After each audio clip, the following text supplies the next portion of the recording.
चले जी, क्या सीन है हमारे पास। यहाँ पे मैं आऊंगा यहाँ पे और इधर आकर मैं पहुंचूंगा मेरे 20A15 बैच के अंदर। बिल्ट इन मॉड्यूल्स के नाम से हमने लास्ट टाइम कुछ काम किया था अपना, बट मैं क्या काम कर रहा हूँ, मैं इस चीज को जो है ना खत्म ही करूंगा, डिलीट ही करूंगा। ठीक है, मुझे इसकी जरूरत नहीं है। यहाँ पे आएंगे और एक नया फोल्डर बनाएंगे बिल्ट इन मॉड्यूल्स के नाम से, बिल्ट इन मॉड्यूल्स। सही है, बिल्ट इन मॉड्यूल्स। उसके बाद आके हम लोग क्या काम करते हैं, इसको जरा ओपन विद कोड करते हैं अपने इस फोल्डर को आके कि ये फोल्डर जो है वो हमें कहता क्या है। इधर आगे हम लोग और इसको ओपन करते हैं और मेरी यहाँ पे आके जो है ना हम लोग दो तरह के मॉड्यूल्स को देखने वाले हैं। ओएस का मॉड्यूल को दिखाऊंगा मैं आप लोगों को, और पाथ का मॉड्यूल मैं साथ साथ दिखाऊंगा, पाथ होता है। और उसके बाद हम लोग अपने एफएस मॉड्यूल को देखने वाले हैं, जो कि मेन इंपॉर्टेंट चीज है। रिपीट थोड़ा सा कर रहा हूँ मैं इस चीज को, ठीक है। तो यहाँ पे आएंगे हम लोग और मैं यहाँ पे आके क्या काम करूंगा, os.fs के नाम से एक फाइल बना रहा हूँ अपनी ऑपरेटिंग ओएस मॉड्यूल, os.js के नाम से मैं अपनी एक फाइल बना रहा हूँ, ठीक है। और अपनी इस फाइल के अंदर अब मैं क्या काम करूंगा, अपना वो ओएस का मॉड्यूल देखूंगा। सबसे पहले हम लोग क्या काम करेंगे, अपना रिक्वायर कर लेंगे, क्योंकि हमें पता है कि रिक्वायर का हमारे पास एक बिल्ट इन मेथड है जो कि क्या काम करते हैं, हमारे किसी भी एलिमेंट को या फिर किसी भी मॉड्यूल को रिक्वायर करते हैं, उसको इंपोर्ट कर सकता है, वो कह सकते हैं कॉमन जेएस के थ्रू ये काम करते हैं हमारा, ठीक है। तो मैं आऊंगा यहाँ पे और मैं क्या लिखूंगा, यहाँ पे आके सबसे पहले मैं लिखूंगा मेरा const OS is equal to require करो आप मेरे उसी ओएस को, कुछ इस तरह से। अब अगर आकर मैं console.log कर देता हूँ और ओएस करता हूँ ना, और अब अगर इसको हम लोग टर्मिनल के अंदर जाकर रन करने की कोशिश करते हैं, यहाँ पे आएंगे, इसको cls करते हैं और मैं लिखता हूँ अगर node mon node और मेरा os.js और एंटर। मैं जैसे ये करूंगा आप लोग चेक करोगे कुछ ये सारी चीजें ये हमारे पास क्या आ रही है, हमारे पास डिफरेंट फंक्शंस आ रहे हैं जो कि हम लोग यूज कर सकते हैं इस ओएस मॉड्यूल के थ्रू। अब ओएस का मतलब क्या चीज होता है हमारे पास, मेनली ऑपरेटिंग सिस्टम हमारा। ओएस का मॉड्यूल हमारे पास हमारा ऑपरेटिंग सिस्टम होता है, और इस ऑपरेटिंग सिस्टम के थ्रू, इस मॉड्यूल के थ्रू हम लोग क्या काम कर सकते हैं, अपने किसी भी यूजर के ऑपरेटिंग सिस्टम की इंफॉर्मेशन को एक्सेस कर सकते हैं हमारी, ठीक है। तो अब अगर मैं यहाँ पे आऊं और मैं यहाँ पे आके const os dot user info करता हूं, एक मेथड है यूजर इन्फो के नाम से, ठीक है। और अगर इसको मैं सीरियस करके दोबारा रन करूं os और एंटर, तो आप लोग चेक करो कि ये मुझे इन्फॉर्मेशन दे देगा मेरे इस यूजर की सारी की सारी। क्या क्या इन्फॉर्मेशन दे रहा है, इसकी होम डायरेक्टरी क्या है, सी के अंदर, यूजर्स के अंदर pmt, यूजर नेम क्या है इसका pmt, इसका शेल कौन सा है, नल है, यूआईडी इसकी -1 है और जीआईडी इसकी जो है वो भी -1 है। तो ये कुछ चीजें हम लोग इस तरह से अपने यूजर की इन्फो को एक्सेस कर सकते हैं यहाँ पे आके। और मैं जो हूँ मैं इसका कुछ इस तरह से लिख सकता हूँ, एक स्ट्रिंग के अंदर इसको ऐड कर देते हैं हम लोग यहाँ पे आके, the info of user is as follows. सही है। उसके बाद इसके अंदर हम लोग लिखेंगे अपना os.userinfo, यूजर इन्फो कुछ इस तरह से, और बाहर से मैं इस चीज को हटा दूंगा। डन है। और बैकटिक एक डालना है मुझे यहाँ पे आके, तो मैं इसका बैकटिक भी ऐड कर दूंगा। अब इसको अगर हम लोग CLS करते हैं, नोट करके करते हैं, OS करते हैं और एंटर करते हैं, तो आज हाँ जी बिल्कुल ये आ रहा है हमारे पास। वो कह रहा है the info of user is as follows, object object object object आ रहा है हमारे पास यहाँ पे, बिकॉज ये उसने जो है उसको एज एन ऑब्जेक्ट, हमारे पास पूरा पूरा ऑब्जेक्ट था, इस वजह से हमें एज एन ऑब्जेक्ट शो करवाया। ठीक है, इसी चीज को मैं ऐसे रहने देता हूँ, फिर इसको ऐसे खत्म कर देते हैं और डायरेक्ट इसको बस स्ट्रिंग अटैच करने की जरूरत नहीं है हमें। इसको जो है मैं डायरेक्ट ऐसे ही कर देता हूँ, जस्ट लाइक कुछ इस तरह से। डॉलर का साइन भी हटेगा, यहाँ पे आके हमारा करी ब्रेसेस भी हटेंगी, कुछ ये CLS डन, ये कुछ चीज है। अब इसी तरह से हमारे पास कुछ और इसके फंक्शंस होते हैं जिसके अंदर हम लोग अगर ये चीज लिखें कि ये चीज चेक करना चाहें कि यार हमारा जो लैपटॉप है वो कब से चल रहा है हमारे पास, स्टार्टिंग में सुबह कब से स्टार्ट हुआ था, मतलब एक बार शट डाउन हो गया, दोबारा कब इसको दोबारा रन किया गया था, हम लोग उसके लिए यूज कर सकते हैं। एक मेथड होता है हमारे पास, अगर मैं console.log ही कर दूं, मैं लिखूं the up time of this device is, और मैं आऊंगा आगे टेम्परेरी लिटरल्स के अंदर, मैं लिखूंगा मेरा os.uptime के नाम से हमारे पास एक मेथड है, ये हमें बताते हैं कि इसका अप टाइम क्या था। अगर मैं अब आकर इसको करूं नोट OS और एंटर, तो मुझे बताएगा इसका up time of this device is 3114 seconds. ठीक है, इतने सेकंड जो हो गए हैं इसको हो चुके हैं यहाँ पे इस लैपटॉप को ऑन हुए, क्योंकि सुबह 10 बजे से चल रहा है ये, आई थिंक 10:15 बजे से। ठीक है, तो इस तरह से हम लोग क्या काम कर सकते हैं, इस तरह से आके हम लोग इस सब चीजों को एक्सेस कर सकते हैं। वालेकुम सलाम बेटा, आपकी क्लास है फिर ओके ठीक है। तो ये कुछ चीजें हमारे पास uptime of this device OS dot uptime, ठीक है। इस तरह से होता मेनली कुछ ये है कि आप लोग क्या काम कर सकते हैं, इनके अपने लैपटॉप या अपनी डिवाइस के अप टाइम को एक्सेस कर सकते हैं। और ऑब्वियस आप लोग जो इस चीज को मिनट्स के अंदर भी मैनेज कर सकते हो, अगर आप इसको मल्टीप्लाई कर दो 60 के साथ, और उसके बाद अगर आप इसको अगर हम 60 इसको 60 के साथ मल्टीप्लाई करेंगे तब तो मिनट के साथ हो जाएगा। अगर इसको आवर के साथ करना है, एक और बार 60 के साथ मल्टीप्लाई कर दो, आ जाएगा हमारे पास। तो ये कुछ इस तरह की चीजें हम लोग इनको यूज कर सकते हैं। और इसके अलावा हम लोग क्या काम करते हैं, एक और चीज करते हैं, कॉन्स्ट करंट OS करते हैं। करंट OS के नाम से इंफॉर्मेशन मैं अपनी इस ऑपरेटिंग सिस्टम की सारी इंफॉर्मेशन लेना चाह रहा हूँ यहाँ पे आके, ठीक है। मैं एक ऑब्जेक्ट बना रहा हूँ यहाँ पे, और इस ऑब्जेक्ट को जो है कुछ नाम देते हैं, कुछ कीज। लेट्स सपोज इसका नेम एक दे देते हैं, नेम कॉलन करते हैं, और मैं इसको बोल दूंगा OS डॉट टाइप। टाइप के नाम से क्या चीज है, हमारे पास एक मेथड है इसी का, जो कि क्या काम कर रहा होता है, मेनली आपके ऑपरेटिंग सिस्टम की आपको टाइप बताता है कि आपकी टाइप क्या है, जो कि मेरी है विंडोज। मैं विंडोज को यूज कर रहा हूँ यहाँ पे आके। अगर मेरा ये ubuntu होता या मैक होता तो उससे मुझे वो शो करवाना था। खैर इसको देखेंगे कि हमें शो क्या करवाता है। अगर मैं इसको करता हूँ नोट करके मेरा OS और एंटर, तो आप लोग चेक करोगे। अच्छा, इसको मैंने कंसोल डॉट लॉग नहीं किया यार, मैंने इसको कंसोल डॉट लॉग नहीं किया। मैं करूँगा कंसोल डॉट लॉग मेरा करंट OS, और यही करते हैं। स्पेल ठीक है, सही है। तो ये इसने जो है इसको हाईलाइट क्यों नहीं किया, हाँ ये स्पेल ठीक नहीं थे, स्मॉल नहीं था वो, ठीक है। ये हुआ, दोबारा इसको रन करते हैं नोट OS और एंटर, तो ये बता देगा मुझे विंडोज है मेरी, ठीक है। ऑपरेटिंग सिस्टम उससे मुझे बताया मुझे कि आपका ऑपरेटिंग सिस्टम आप कौन सा यूज कर रहे हो। इसके अलावा आप लोग क्या काम कर सकते हो, इसकी रिलीज डेट चेक कर सकते हो कि ये कब रिलीज हुआ था, ये आपका ऑपरेटिंग सिस्टम। तो उसके लिए मैं रिलीज के नाम से इसी के अंदर की ऐड करूंगा, रिलीज करूंगा, OS डॉट रिलीज के नाम से होती है एक चीज ये। फिर आप इसकी टोटल मेमोरी चेक कर सकते हो, फ्री मेमोरी चेक कर सकते हो, किस तरह से इसके अंदर जो है कितनी मेमोरी खाली पड़ी है, कितनी भरी पड़ी है इसके अंदर, ठीक है। Let's suppose total ma'am colon करते हैं OS डॉट टोटल मेम के नाम से एक मेथड है हमारे पास, टोटल मेम, कि क्या काम करेगा, टोटल मेमोरी बताएगा। और एक फ्री मेम क्या काम करेगा, इसकी फ्री मेमोरी बता देगा मुझे, OS डॉट फ्री मेम। कुछ ये चीजें हैं। अब अगर आकर मैं इसको रन करता हूँ नोट करके मेरा OS और एंटर, तो वो मुझे सारी चीजें बता देगा कि यार क्या क्या क्या इसकी चीजें, इसका नाम क्या है, इसकी रिलीज डेट क्या है, इसकी टोटल मेमोरी कितनी है, उसकी फ्री मेमोरी कितनी है। अच्छा, ये जो रिलीज डेट है ना हमारे पास यहाँ पे, इसने हमें बताया है किसी और फॉर्मेट के अंदर। ये फॉर्मेट जो है ना सॉरी, ये जो हमारे पास फॉर्मेट है, ये हमारे पास है एक तो हमारा डेट का, मंथ का और ईयर का, ठीक है। अब हमें पता है कि जो जीरो इंडेक्स होती है, हमेशा हमारी इंडेक्स जीरो से स्टार्ट होती है। अब जीरो है मतलब जनवरी, एग्जैक्टली, जीरो का मतलब जनवरी आ रहा है यहाँ पे, 1 का मतलब फरवरी होता है, तो जीरो का मतलब उसने जनवरी किया है यहाँ पे। नहीं नहीं, डेट देखो, ये सारा काम सिर्फ मंथ के ऊपर अप्लाई होता है, इंडेक्स सिर्फ मंथ के ऊपर अप्लाई होती है, तो 10th ऑफ जनवरी है, ठीक है। और ये जो इसने चीजें ऐड की ना, ये इस मेनली तो हम नहीं, इतनी पहले नहीं हुई थी विंडोज, हमारी रिलीज 1800 में नहीं हुई थी, 18,000 लिखा है मेनली, जो इस चीज को जो रेंडर कर रहा है हमारे सेकंड्स के अंदर जाकर, तो वो मैं इस तरह से शो करवाते हैं सब चीजों को। तो ये कुछ चीजें हैं, इसको सीरियस करते हैं, ये हमारा एक मेथड है यहाँ पे आके। वालेकुम अस्सलाम, लेकिन आज आपकी क्लास तो नहीं होने वाली, मेरा दिल है नहीं,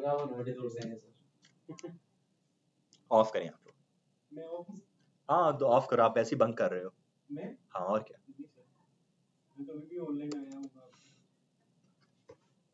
खड़े होके क्लास लेंगे दोनों बंदे, खड़े रहो, ठीक है। ये कुछ चीजें हमारे पास यहाँ पे है, उसने सारे हमें करंट OS का सारा बता दिया कि क्या क्या करंट OS है। इसके अलावा क्या चीज हमारे पास, एक हमारे पास और बिल्ट इन मॉड्यूल होता है, और वो है हमारे पास हमारा FS का मॉड्यूल।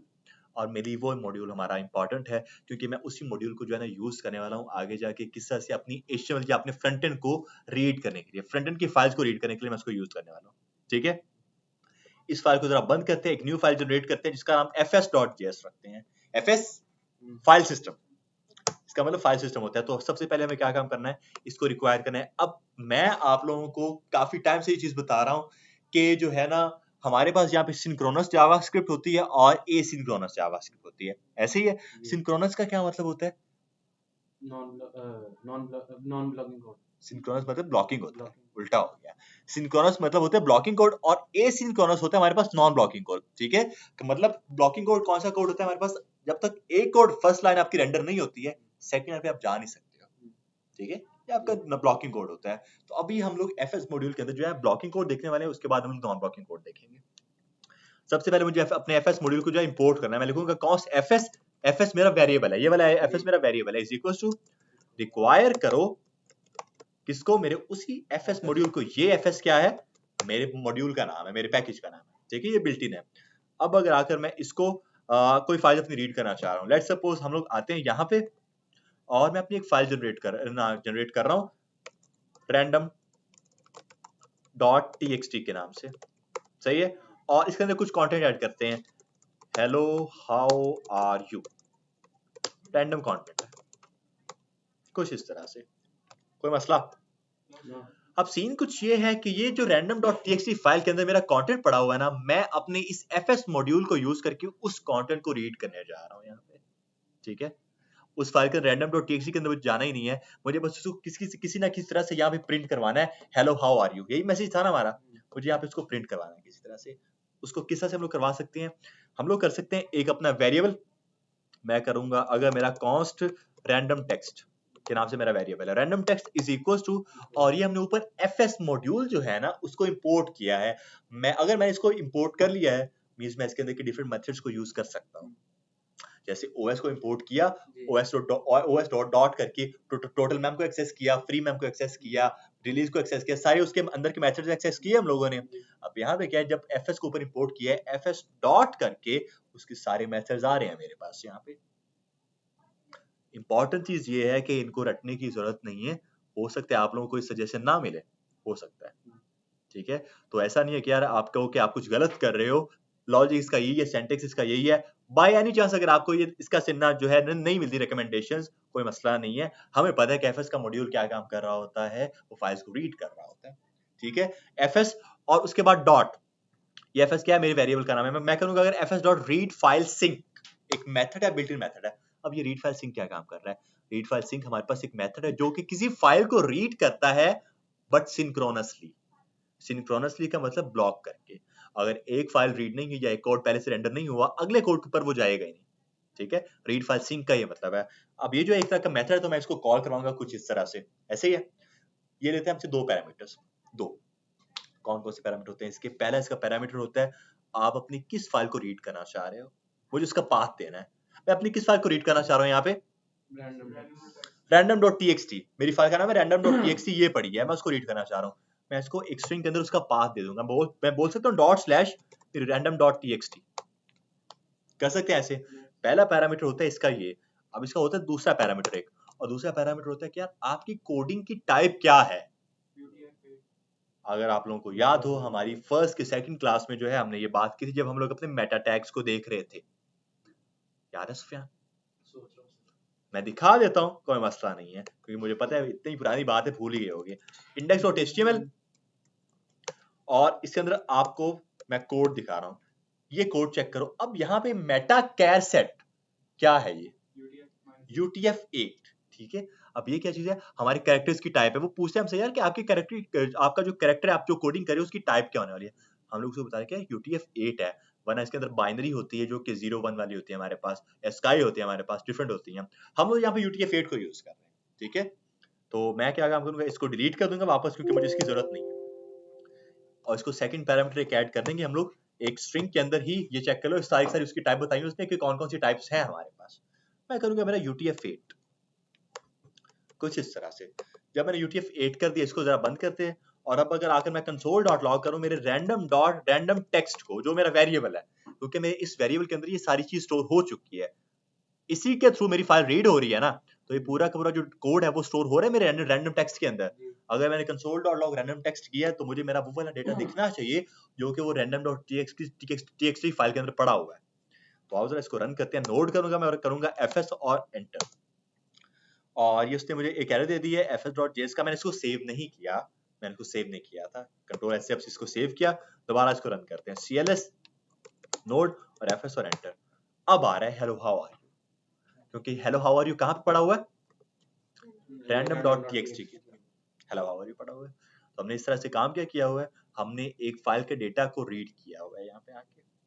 अब एक इंपॉर्टेंट चीज आप लोग चेक करो, इंटरेस्टिंग चीज ये है, अगर मैं इस चीज को हटा देता हूँ UTF-8 को और सेव करके अब इसको रेंडर करने की कोशिश करता हूँ नोड और FS और एंटर, तो चेक करो क्या आ रहा है हमारे पास, ये बफर, इसको हम लोग बोलते हैं बफर। बफर क्या होता है हमारे पास होता है वो एक तरह का चंक डेटा, चंक्स के अंदर हमारा डेटा स्टोर होता है जिसको हम लोग कह सकते हैं बाइट्स के अंदर। हमारा जो भी कोड है उस फाइल के अंदर जो भी हमारा कोड था ना हेलो हाउ आर यू, वो उससे मुझे शो कर रहा है बाइट्स के अंदर। जब मैंने उसको स्पेसिफाई ऊपर नहीं किया कि यार मेरी कोडिंग की टाइप क्या है, वो समझा ये बंदा कंप्यूटर ही बैठा हुआ, तो उसने उसी लैंग्वेज में वो डेटा मुझे शो करवा दिया बफर के फॉर्म में। ये 48, 65, 6C, 6C, 6F ये सारी चीजों से मुझे शो करवा दी है। अब एक आम बंदा इन चीजों को नहीं पढ़ सकता कि यार ये क्या चीज है। ऑब्वियस है हमें चाहिए हमारी कोडिंग की टाइप, उसको जब बताएंगे हो सकते हैं इंग्लिश हो, प्रॉपर इंग्लिश हो सकती है, या UTF-8 हो जिसमें कोडिंग की टाइप आ जाती है हमारे पास। अगर हम लोग वो चीज ऐड नहीं करते हैं, हमें हमारा सारा डेटा शो तो करवाता है but as in chunk form में वो शो करवाते हैं हमें, ठीक है। तो इसलिए अगर आप लोग अपने डेटा को रीड करना चाहते हो, आप क्या काम करते हो, UTF-8 का अपना ऐड कर देते हो टाइप, कि आपकी कोडिंग की टाइप क्या है, ठीक है। अब अगर इसको CLS करके दोबारा से नोड FS करते हैं और एंटर करते हैं hello how are you, okay. आपको पता है आपका जो एक एक कैरेक्टर है ना, वो एक ना एक जो उसका बिट है ना, बिट जिसको बोलते हैं, वो स्टोर कर रहा होता है। अब यहाँ पे जो एज आ रहा है ना हेलो का जो एज है, वो भी उसने भी कुछ एरिया कवर किया हुआ है और उसने मुझे अभी बिट में शो करवा दिया था बफर में, ठीक है। तो इस तरह से हम लोग काम करते हैं। हमारे पास जो है ना जावास्क्रिप्ट के अंदर ही मेथड्स हैं जो कि आप किसी भी एक कैरेक्टर का उसका पूरा पूरा चाहे बिट उसकी साइज चेक कर सकते हो बाइट्स के अंदर। हमारे पास होता है, लेट्स सपोज मैं अपना एक बनाता हूँ लेट करके वेरिएबल बनाना आपको बस बताने के लिए, नॉलेज के लिए, ऐसे जिसको रटने की जरूरत नहीं है। Let's suppose random string is equals to Haris, okay. Console dot log करते हैं और अब अगर आकर मैं करूंगा मेरा रैंडम स्ट्रिंग डॉट, ये सारे सारे क्या है हमारे पास स्ट्रिंग के मेथड्स हैं, ठीक है। कैर कोड के नाम से हमारे पास होता है कैर कोड एट एक मेथड। अब अगर इसको सेव करके मैं जाऊं मेरे ब्राउजर के अंदर और इधर इसको रन करने की कोशिश करते हैं और ये एंटर करते हैं और ये का फंक्शन है तो जो कॉल तो होना ही है, ठीक है। रन किया इसको दोबारा से हमने, तो चेक करेंगे इसका क्या है साइज 72 बिट्स में। हाँ, मेरा जो H1 है ना रैंडम, जो मेरी पूरी की पूरी एक रैंडम स्ट्रिंग है, उसका उसने मुझे साइज बता दिया यहाँ पे आके। अब अगर यहाँ पे आके मैं इसको बताता हूँ खाली एज का मुझे साइज बताओ जरा आप। 72 अब पे आ रहा है मेरी वही उसने पूरा पूरा ऐड करके हमें शो करवा दिया होगा। कैशे में स्टोर हो जाता है हमारा सारा डेटा, ठीक है। तो इस तरह से होता है कि, और ये जो चीजें ना बाज़ अगर आपसे इंटरव्यू में पूछ लेते हैं, ये क्यों आया 72 बोला, वो उसने कैशे में स्टोर कराया ना मेरे डेटा को, कैशे में स्टोर हो जाता है हमारा डेटा, जो भी हम लोग कोड करते हैं ना हमारा सारा का सारा कोड कैशे में स्टोर हो रहा होता है, कि जिसको आप कहते हो कुकीज हमारी नहीं। अस्सलाम वालेकुम सर। वालेकुम सलाम। सर ये आस्की कोड नहीं है एच का, क्या कैपिटल कह रहे एच हो? का? ये आस्की कोड नहीं है कैपिटल एच का? एस्काई कोड बोलते हैं इसको, वही बात कर रहा हूँ ना मैं, एस्काई कोड इसको बोलते हैं, वो बिट्स के अंदर देते हैं वो हमें, ठीक है। सर पहले से फोकस नहीं हो पा रहा, चल लैपटॉप भी थैंक यू सर, ठीक है। तो ये कोई चीज होगी हमारे पास यहाँ पे आके। तो इस तरह से आप क्या काम कर सकते हो, इस तरह के क्वेश्चन आपसे इंटरव्यू में अक्सर पूछते हैं और ये आप लोग अक्सर अपनी यूनिवर्सिटीज में देखते हो, DSA के अंदर एल्गोरिथम्स के अंदर। याद है या बाउंसर किया था सारी यूनिवर्सिटी अपनी? हाँ ये बात है सिद्रा, याद है कुछ इस तरह की बातें वो करते हैं आपके कैरेक्टर की जो है ना, वो आपका जो एक स्ट्रिंग है उसने कितना डेटा कितना एरिया कवर किया, उसके हीप क्या है, आप हीप एक नाम आप वाजे होगा आपका, हीप स्टैक वगैरह, तो ये वही चीजें सारी सारी होती हैं। हीप वेयर सुना हुआ है, हाँ उठाओ उठाओ उठाओ और उठाओ, सही, ठीक डन। चलें जी, कुछ ये चीज होगी हमारे पास यहाँ पे आके। अब इसको एंड करते हैं। तो हमारे पास FS मॉड्यूल कुछ ये काम कर रहा है, हमारा क्या काम कर रहा है, एक फाइल को रीड कर रहा है बस, ठीक है। और किस तरह से कर रहा है, सिंक्रोनसली, मींस ब्लॉक करके। अगर इसके बाद कोई कोड होता ना, तब तक वो रेंडर नहीं होना था जब तक मेरी ये फाइल को रीड नहीं करना था इसने। अब इसी के साथ जो है ना हमारे पास एक और चीज होती है राइट फाइल की, कि रीड फाइल तो चलो ठीक है, वो क्या काम कर रहा है, हमारे डेटा को रीड कर रहा है। राइट फाइल हमारे पास एक मेथड होता है जो कि आप एक फाइल के अंदर रहकर किसी और फाइल के अंदर कोई डेटा ऐड कर सकते हो, वो हमारे पास राइट फाइल सिंक होता है। अब मैं उसको यूज करने वाला हूँ। मैं आऊंगा यहाँ पे, तो मुझे इसके लिए कोई कंसोल डॉट लॉग करने की जरूरत नहीं होगी, क्योंकि मैं इसको यहाँ पे प्रिंट नहीं करना चाह रहा हूँ, मैं डायरेक्ट दूसरी फाइल के अंदर उसको स्टोर करना चाह रहा हूँ। ठीक है, डायरेक्ट दूसरी फाइल के अंदर मैं आऊंगा यहाँ पे और मैं करूंगा मेरा fs.write-file-sync का एक मेथड है, fs.write-file-sync, और ये भी हमसे क्या काम करता है, ये लेता है हमसे 3 पैरामीटर्स, ये 3 पैरामीटर लेता है हमसे। इसका पहला पैरामीटर क्या होता है, इसका पहला पैरामीटर होता है आप अपनी कौन सी फाइल जनरेट करना चाह रहे हो, जनरेट करते हैं हम लोग। अगर आपकी फाइल पहले से जनरेट नहीं है, वो उसको जनरेट करेगा, अगर वो पहले से जनरेट है फिर उसके अंदर वो कंटेंट ऐड करेगा। ठीक है, तो मेरे पास अभी कोई फाइल ऐसे जनरेट नहीं है, तो मैं इसको बोलता हूँ result.txt के नाम से, और डॉट स्लैश करके मैं सेम पाथ के ऊपर लेकर जाऊंगा, result.txt। सही है, मैंने उसको बोला कि यार एक फाइल जनरेट करना, या ये फाइल है हमारी result.txt, उसके अंदर आप कंटेंट को ऐड कर दो। और मैं उसके अंदर पता है क्या कंटेंट ऐड करने वाला हूँ, मैं उसके अंदर कंटेंट ऐड करने वाला हूँ जो मैं रीड कर रहा हूँ किसी और फाइल से। रैंडम टेक्स्ट जो है मेरा वेरिएबल, मुझे पता है कि इसके अंदर वो सारा डेटा स्टोर हो चुका है, ऐसे ही है ना। मैं राइट फाइल सिंक करूंगा, इस result.txt की एक फाइल जनरेट हो जाएगी, मैं इसको खोल के रखता हूँ ताकि आप लोग चेक करो, फिलहाल नहीं है। जैसे मैं मेरे इस प्रोग्राम को रन करूंगा ना, यहाँ पे आके मेरी एक फाइल बनेगी result.txt की, और उसके अंदर कंटेंट क्या ऐड मैं करना चाह रहा हूँ, मैं उसके अंदर कंटेंट ऐड करना चाह रहा हूँ, एक बैकटिक के अंदर मैं लिखूंगा the edit content is colon, और मेरे टेम्पलेट लिटरल्स के अंदर मैं लिखूंगा मेरा वो रैंडम टेक्स्ट जो मेरा वेरिएबल है। ठीक है, तो ये क्या चीज हुई, अब हमारे पास क्या होगा, इसको मैं थोड़ा छोटा कर रहा हूँ,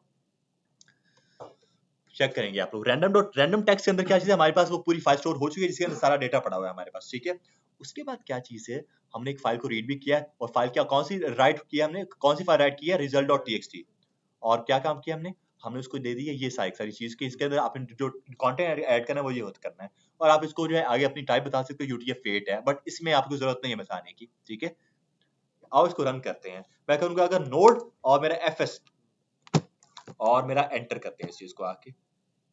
अच्छा, उसने ऐसे ही रन कर दिया था, मैं इसको दोबारा से result.txt को दोबारा करता हूँ। ठीक है, cls और नोड और fs.js, और जैसे मैं करूंगा इस चीज को आकर एंटर, आप लोग चेक करोगे result.txt के नाम से वहां पे एक फाइल बन चुकी है। ठीक है, ये by default hello how are you आ रहा है, जो कि पहले console.log का आया हुआ है, बट एक रैंडम result.txt के नाम से एक फाइल बनी है, उसको अगर मैं खोलूं, वहां पे कंटेंट आ रहा है the edit content is hello how are you. Hello how are you कहां से आ रहा है, इस वेरिएबल के थ्रू, रैंडम टेक्स्ट के थ्रू जो कि पहले बना हुआ है, और ये रैंडम कंटेंट मैंने वैसे ऐड कर दिया। तो इस तरह से होता क्या है, आप एक फाइल के अंदर रहकर जो है किसी और फाइल के अंदर कोई डेटा रीड कर सकते हो, या किसी और फाइल के अंदर डेटा राइट भी कर सकते हो, तो कर सकते हैं। मैं फिर यहाँ पे आके उसका पाथ दे दूंगा random.txt, अब वो एक न्यू फाइल जनरेट नहीं करेगा, उसी के अंदर कंटेंट ऐड कर देगा, बट कंटेंट सेम है। आओ जरा चेक करते हैं। Hello how are you, new file generate नहीं हुई, लेकिन random.txt के अंदर edit content is hello how are you.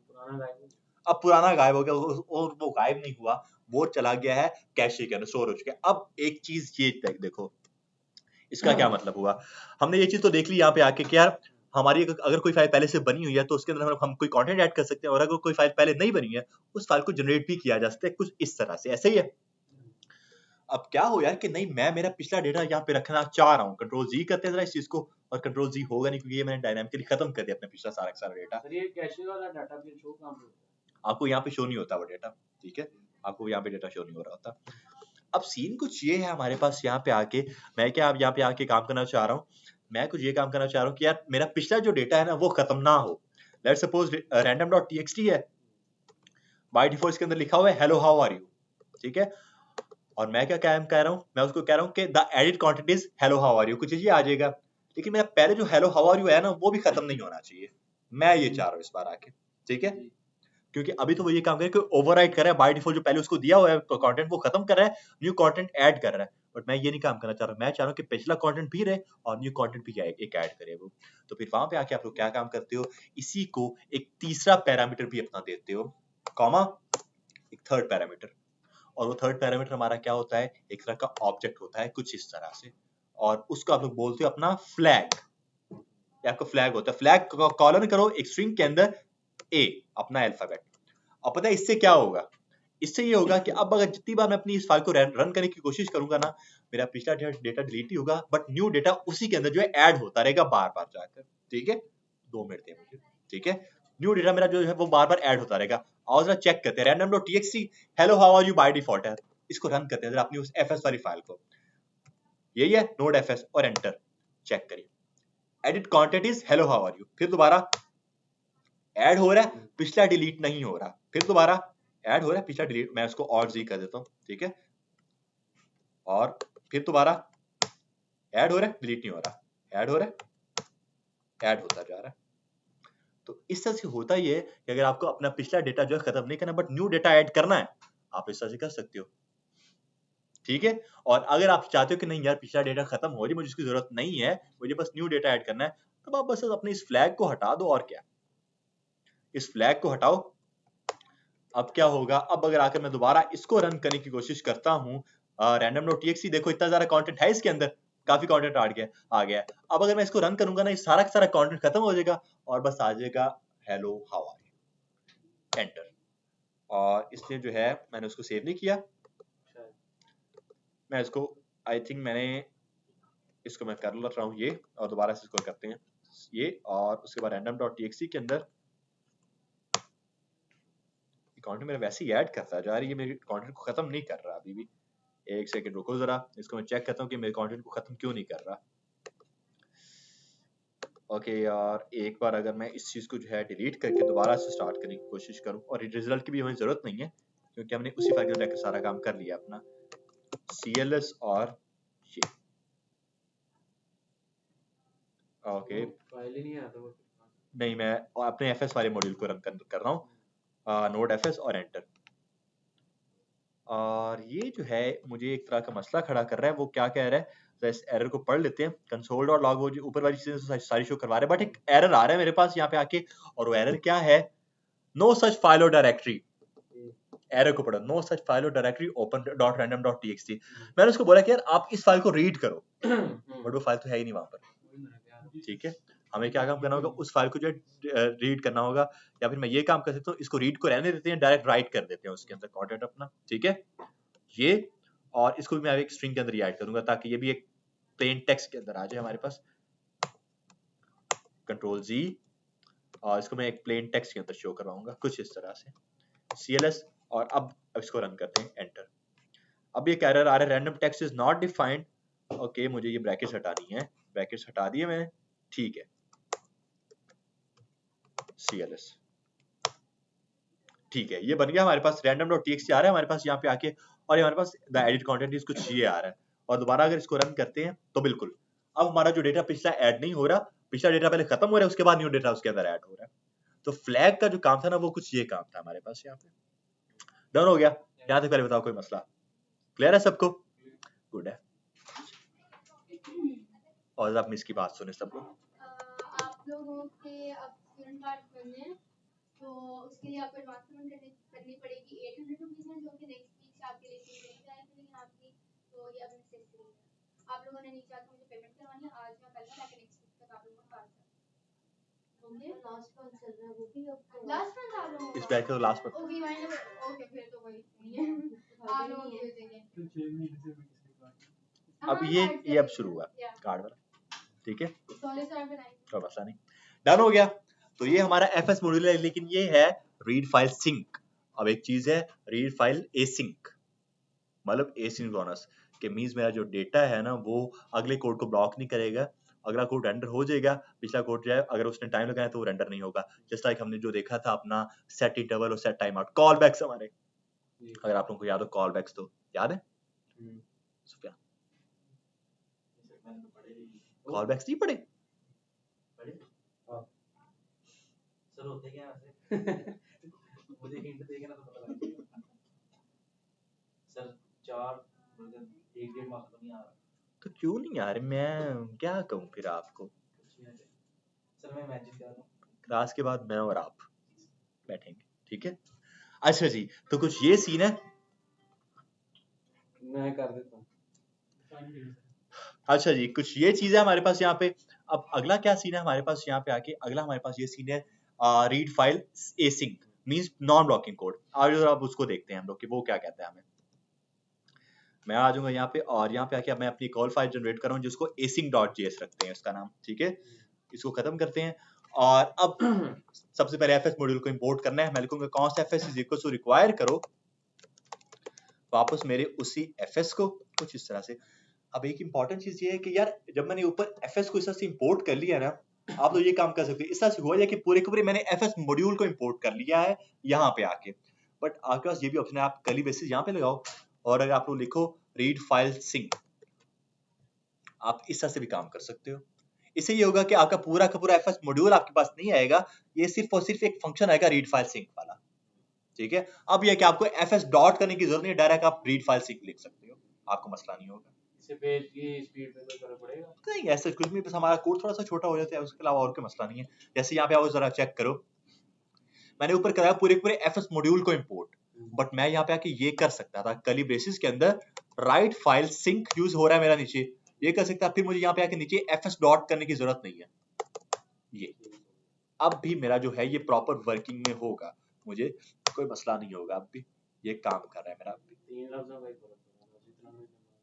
फिर भी अक्सर डेवलपर्स इसको यूज करते हैं और इसकी वजह क्या है? इसकी वजह ये होती है कि आप जो है ना कुछ स्पेसिफिक चीजें एक्सेस करना चाह रहे होते हो। अगर आप लोगों को याद होगा हम लोग जब अपने प्रॉप्स पर काम कर रहे थे फ्रंट एंड के अंदर, जब हमने अपने प्रॉप्स को एक्सेस करना होता था, हम क्या काम करते थे, अपने उस कंपोनेंट के अंदर स्मॉल ब्रैकेट्स के अंदर एक कर्ली ब्रेसेस डालते थे और अपने डायरेक्ट प्रॉप का नाम डाल देते थे। वरना हमें क्या काम करना होता था, वरना हम करते थे प्रॉप्स डॉट कुछ हो।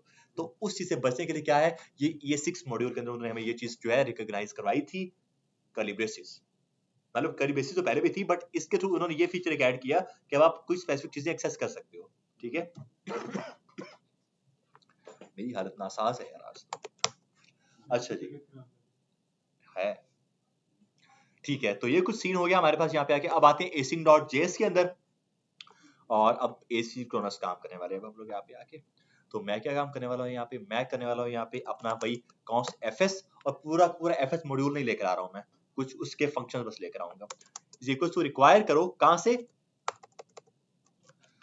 रिक्वायर करो, मेरे fs से ही। और किसको रिक्वायर करना है मुझे इस बार रिक्वायर करना है मेरी रीड फाइल को। पहले हम लोग यूज करते थे रीड फाइल सिंक्रोनस, बट इस बार रीड फाइल है जो कि होगा नॉन ब्लॉकिंग कोड। एसिंक होना शुरू पहले से ही होगा। हाँ एसिंक, इसके अंदर हमें एसिंक लिखने की जरूरत नहीं है साइड पे, ठीक है। ये हुआ ठीक है। अब मैं क्या काम करूंगा, एक तरह का वेरिएबल बना सकता हूँ, उसको console.log कर सकता हूँ और ये काम वैसे ही करेगा हमारा। जस्ट लाइक ये है इस फाइल, अगर मुझे इस फाइल को रीड करना है तो एक करते हैं const के नाम से वेरिएबल, const random के नाम से variable random var, random text कर लो, इज इक्वल्स टू वापस मेरा रीड फाइल। यहाँ पे मुझे fs डॉट रीड फाइल करने की जरूरत नहीं पड़ी क्योंकि मैंने क्या काम किया है, रीड फाइल को डायरेक्ट ऊपर इंपोर्ट कर लिया होगा। रीड फाइल डॉट करो और उसके बाद डॉट नहीं, रीड फाइल करो और किसको रीड करना है, पाथ उसका क्या है, पाथ इसका ./random.txt, यही है। अब ये जो चीज है ये थोड़ी सी इंपॉर्टेंट चीज है कि पहले जो हमारा रीड फाइल सिंक था वो कितने पैरामीटर लेता था हमसे, 2, हमारी फाइल का पाथ और हमारी कोडिंग की टाइप या फेट जो होती थी।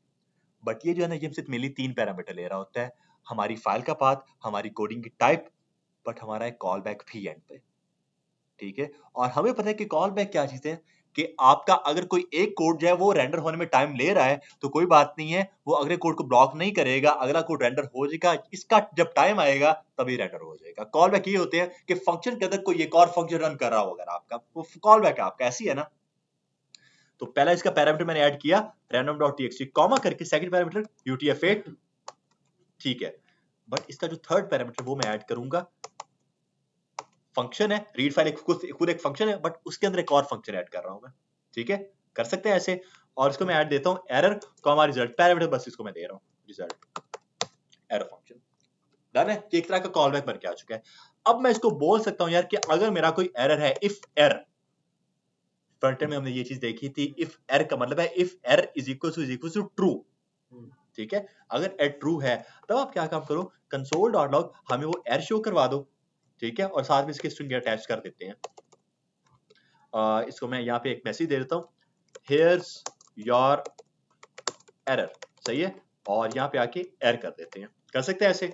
अगर कोई एरर है तब तो आप ये चीज कर देना, एल्स में आओ, वरना console.log स्ट्रिंग के अंदर here's your result और वापस इसी के अंदर क्या लिखूंगा मैं, ये रिजल्ट लिख दूंगा, मेरे पैरामीटर जो मैंने मेरे फंक्शन के अंदर पैरामीटर पास किया होगा, रिजल्ट। सही है, कुछ ये इस तरह से हो गया। अब अगर मैं सिंपली console.log random.txt टेक्स्ट करता हूं तो मेरा ये काम कर जाना चाहिए। अगर मैं console.log करता हूं मेरा random टेक्स्ट, कुछ इस तरह से। आओ जरा इसको रन करते हैं। अब मैं लिखूंगा मेरा नोड और मैं लिखूंगा इसको आकर मेरा एसिंक, इस बार एसिंक है और एसिंक जेस और एंटर। अनडिफाइंड आ रहा है, ऑब्वियस है अनडिफाइंड क्योंकि वो कोई चीज राइट नहीं कर रहा, बट हमारा कंटेंट ऐड हो गया। Here's your result, the edit content is ये, ठीक है। ये अनडिफाइंड मेनली इस चीज की वजह से आ रहा है, मुझे इसकी जरूरत नहीं है, ठीक है। अब अगर मैं दोबारा इसको रन करता हूं तो आ रहा है here's your result, edit content is कुछ ये, बट अब भी हमारा क्या काम करे, एज एन कॉल बैक काम करे। अगर मुझे कोई एरर आ जाता है बाय एनी चांस, अगर मैं इसका पाथ गलत दे देता हूं, कंट्रोल जी, अगर मैं इसका नाम गलत दे देता हूं, गलत हो गया पाथ इसका, दोबारा इसको रन करते हैं, ये किया और एंटर किया। हियर्स योर एरर, क्या एरर है, नो सच फाइल और डायरेक्टरी। प्रॉपर उसने मुझे एक तरह का एरर शो कराया कि भाई इस तरह की कोई फाइल ही नहीं पड़ी आपके पास जो आप रेंडर करने की कोशिश कर रहे हो। तो इस तरह से आप ये काम करते हो। पहला पैरामीटर में अस्सलाम वालेकुम।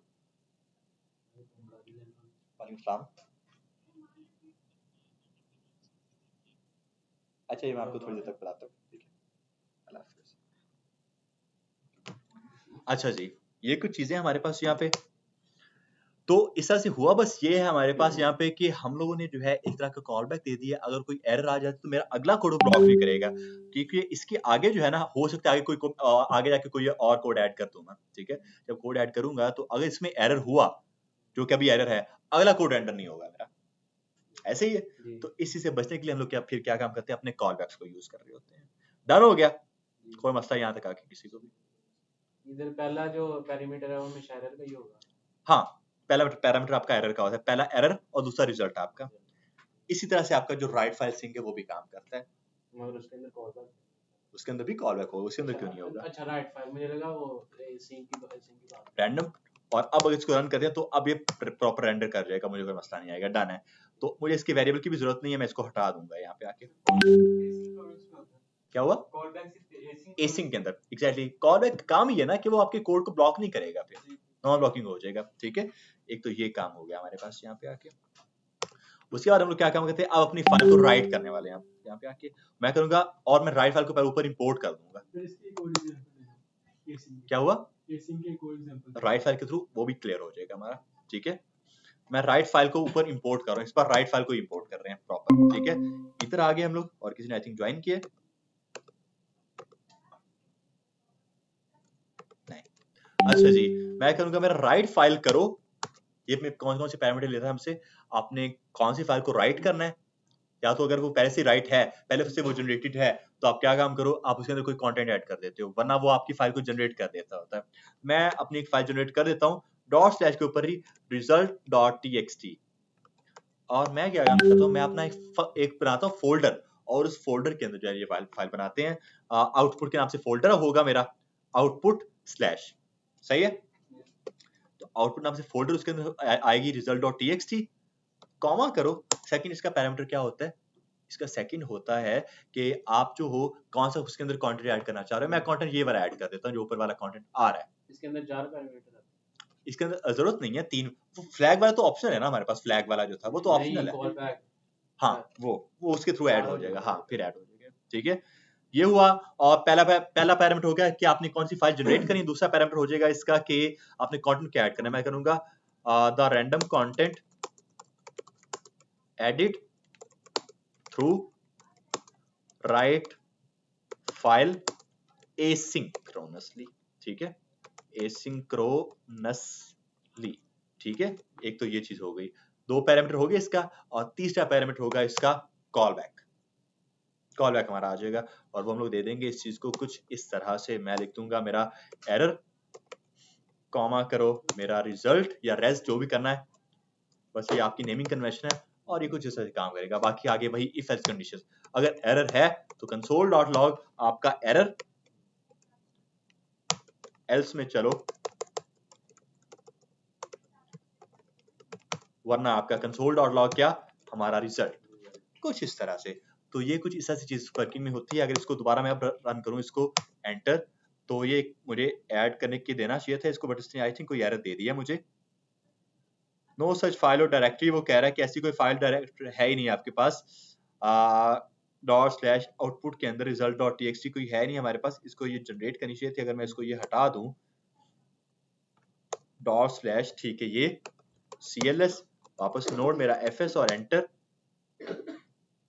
आई थिंक उससे यहाँ पे फोल्डर जनरेट नहीं किया, फाइल जनरेट नहीं किया। अगर पीसी के अंदर जाकर चेक करूं, क्या हुआ? जेएस को रेंडर कर रहे हो तो जेएस, ओ हाँ यार, मैं तो FS जेएस को रेंडर कर रहा हूँ, मुझे एसिंग वाले को रेंडर करना ना, मैं बेसिकली इसके ऊपर रेंडर कर रहा हूँ। प्रोग्राम मेरा मैं अपने प्रोग्राम को डिफरेंट रन कर रहा था। नोड एसिंग और एंटर, ठीक है, ये जो रिजल्ट, और ये आ गया हमारे पास result.txt, उसके अंदर कंटेंट भी ऐड हो गया हमारे पास यहाँ पे, ठीक है।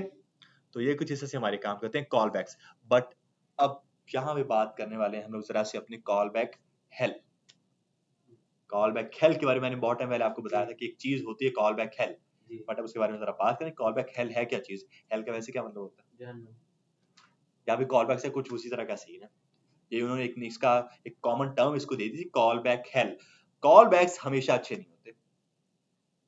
यहाँ पे चलो हमें अच्छा लग रहा है कि यार हमारा कोड जो अगला कोड ब्लॉक नहीं होगा, बट क्या हो कि हम कॉल बैक के अंदर कोई और कॉल बैक ऐड करें, फिर उसके अंदर कोई और कॉल बैक ऐड करें, फिर उसके अंदर कोई और कॉल बैक ऐड करें, हमारा कोड कितना ज्यादा मैसी हो जाएगा, वहां पे हो जाएगा। इस बंदे को सिर्फ एक चीज याद है, ठीक है। तो कुछ ये काम होगा हमारे साथ। अगर मैं कॉल बैक के अंदर कोई और कॉल बैक ऐड करता रहता हूँ यहाँ पे आके, तो कॉल बैक हेल्प हो जाएगा। और अक्सर आप लोग उसी इंटरव्यू में पूछते हैं कि what is call back help. Call back help मैं आपको करके दिखा रहा हूँ भाई, मैं आपको पहले उसकी थ्योरी बता रहा हूँ सारी की सारी, ठीक है। कॉल बैक हेल्प वैसे आपसे ये अक्सर पूछ लेते हैं यार कॉल बैक हेल्प चीज क्या है, ठीक है। हम लोग फ्रंट एंड में एसिंग का वेट देखा है ना जी, उसको याद रखना बस, ठीक है। तो कॉल बैक हेल्प क्या चीज है हमारे पास यहाँ पे आके? एक तो ये कॉल बैक हो गया, मैं इसको नीचे कर रहा हूँ, मेरे टर्मिनल को जो है मैं नीचे कर रहा हूँ, कंट्रोल B करते हैं, ठीक है। इधर आ जाओ जरा, तो राइट फाइल हो रही है हमारे पास, इस फाइल के अंदर जो है हमारा ये डेटा राइट हो रहा है, ठीक है। और उसके बाद हम लोग क्या काम कर सकते हैं, console.log मैं कर रहा हूं, अगर मेरा रिजल्ट आकर,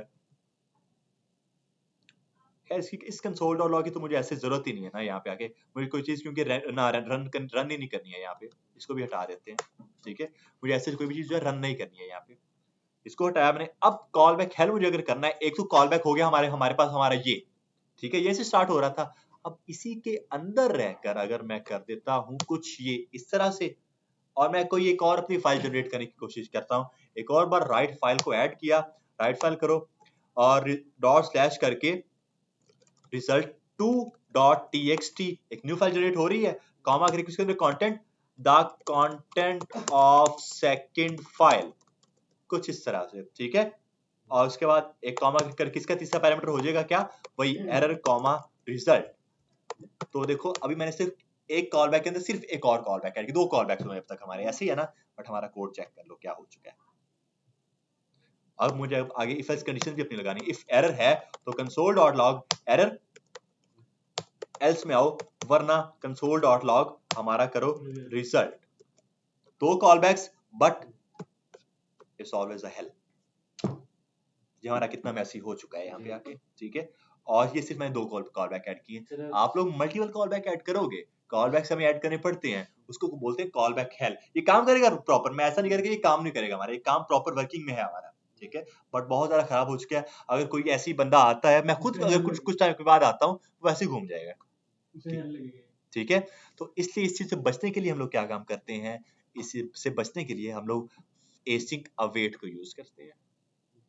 एसिंक अवेट हमने अपने फ्रंट एंड के अंदर देखा था और मैं आपको वहां पर भी बताया था कि क्या चीज है, एसिंक्रोनस जो है वो डेटा को जो है रीड कर रहा होता है, ठीक है। तो यहाँ पे भी हम लोग कुछ उसी तरह का काम करेंगे, अपने एसिंक अवेट को यूज कर सकते हैं। खैर वो चीज मैं आपको आगे बताऊंगा, बट ये हमने यहाँ पे आके देखा है बस हमारा कॉल बैक हेल्प। यहाँ तक पहले बताओ कोई मसला किसी को भी? इसको नोट किया, एसिंक करके एंटर किया, और ये अनडिफाइंड आइडेंटिफाइड आ रहा है क्योंकि वो ऐसे मैंने कंसोल डॉट लॉग किया हुआ है, बट मेरा ये प्रॉपर वर्किंग में होगा। रिजल्ट 2.txt भी बन के आ चुकी है, उसके अंदर कंटेंट भी ऐड है, ठीक है। बट मसला ये है कि सिर्फ 2 कॉल बैक और फिर मेरा कितना ज़्यादा उसने कोड बढ़ा दिया हुआ है, इसलिए कॉल बैक हेल से बचना चाहिए, नहीं करना चाहिए कॉल बैक हेल को। ओके, ऐसा काम ना करें जो आपको जनरल ये तो मानो कुर्सिया का मुंडा है। अच्छा जी, ये हो गया। यहाँ पे हम लोग इस चीज को हमने इस तरह सेटल करना है, इसको हम लोग एसिक अवेट के थ्रू आगे सेट कर सकते हैं। अब हम लोग आगे इंशाल्लाह देखेंगे। यहाँ तक पहले बताओ कोई मसला? जब यहाँ तक हमें कोई मसला नहीं है तो ये इस तरह की चीजों के थ्रू हम लोग क्या काम करते हैं, अपनी फाइल्स को रीड करते हैं। अब एक तीसरा मॉड्यूल मैं यूज करने वाला हूँ जो कह लो कि सबसे इंपॉर्टेंट मॉड्यूल है, और वो है HTTP module, hyper text transfer protocol, जिसके थ्रू हमारा सर्वर बनना है, क्योंकि बैकएंड का मेन काम तो ये है कि हमारा सर्वर बनेगा ना। तो हाइपर टेक्स्ट ट्रांसफर प्रोटोकॉल जो है ना, उसके थ्रू हम लोग क्या काम करते हैं, अपना सर्वर बनाते हैं, और वो भी एक बिल्ट इन मॉड्यूल है। आज जरा उसको सेट करते हैं, उसको बनाते हैं। मैं करूंगा यहाँ पे आके मेरा http.js, और मैं करूंगा यहाँ पे आके मेरा const http is equals to require करो वापस मेरे उसी http को। डन है। और अगर आप लोगों को थोड़ा सा याद हो तो फर्स्ट क्लास के अंदर हम लोगों ने एक कोड को कॉपी किया था Node.js की वेबसाइट पे जाके, वहां पे ये मॉड्यूल यूज हो रहा था, http.create_server के नाम से ऐसा कुछ कोड हमें देखने को मिला था वहां पे जाके, ठीक है। एग्जैक्टली अब हमें कुछ उसी तरह का प्रॉपर काम करना है। HTTP का मॉड्यूल हमने एक्सेस कर लिया, इस मॉड्यूल के थ्रू हमें अपना सर्वर बनाना है, क्योंकि इसी के अंदर हमारे पास फंक्शंस हैं क्रिएट सर्वर के नाम से, उसके थ्रू हमने काम करना है, ठीक है। आज जरा इधर const http is equals to require http, उसके बाद हम लोग एक इसको पोर्ट देते हैं, const port is equals to, और हमारी मर्जी है मैं इसको 5000 दे दूं, ये मेरी मर्जी है। const port is equals to 5000, उसके बाद एक वेरिएबल आता है const server is equals to मेरा http डॉट करो create server, कुछ इस तरह से। और ये क्या काम करते हैं, 2 पैरामीटर लेता है हमसे, रिक्वेस्ट कॉमा रिस्पांस, ये भी क्या है, एक तरह का कॉल बैक है, ठीक है। कॉल बैक आ गया। अब यहाँ पे आके अगर मैं सिंपल करता हूँ मेरा res.send करो, क्या सेंड करो, हेलो http मॉड्यूल, सही है, हेलो http मॉड्यूल हो गया। उसके बाद आप क्या काम करते हो, जब आपका सर्वर बन जाता है, यहाँ तक आके हमारा सर्वर बन चुका है। क्रिएट सर्वर जो है हमारा वो मेथड, ऐसा मेथड जिसके थ्रू हमारा सर्वर बन रहा होता है। हमने अपना सर्वर बना लिया है यहाँ पे आके, और वो हमसे 2 पैरामीटर ले रहा है, रिक्वेस्ट और रिस्पांस, ठीक है।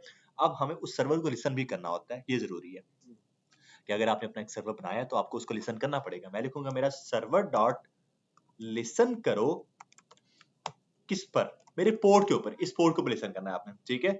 कॉमा करो, और मैं इसको आगे ये कर दूंगा, वापस एक कॉल बैक, और कंसोल डॉट लॉग करो, ताकि आपको यहाँ पे जब आपका सर्वर स्टार्ट हो, आपको आपकी टर्मिनल के अंदर कोई चीज शो हो, ठीक है।